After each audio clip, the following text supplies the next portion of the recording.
Quality sleep is essential to human health, and a lack of it can not only interfere with your daily functions, but it can lead to other health issues. Dr. Rasmus, Medical Director of Idaho Sleep Health and care provider with Salter Health, offers tips for a better night's rest. Dr. Rasmus, how much sleep do we need? The average adult needs 7 hours and 20 minutes of sleep at night, and in general the bell curve is pretty steep, so very few adults truly need more than 8 hours of sleep unless there's something wrong with the quality of their sleep, and very few adults can function on 6 hours and 45 minutes of sleep or less and still be at their neurocognitive peak. Okay, and some people might be prone to using medication or alcohol in hopes of improving their quality of sleep, but does that actually work? So, medications and alcohol, these things can work in the short term, but in the long term, rarely do they work. Behavioral changes tend to work.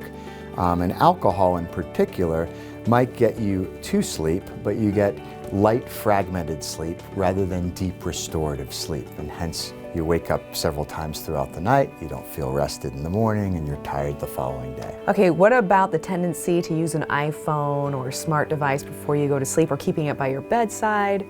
It's the worst. So blue wave light prior to bedtime is extremely disruptive to sleep. All these screens put out blue wave lights. You're essentially, as you're trying to go to bed at night, you're telling your brain to wake up. One of the better pieces of advice would be avoid all blue wave light contact at least an hour before bedtime. Okay, but what about trying to catch up on your sleep by hitting the snooze button?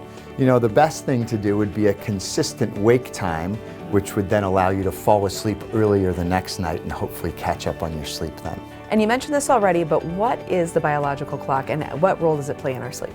The biological clock is formally called our circadian rhythm, and it determines when we're hungry, when we go to the bathroom, when it's time for bed.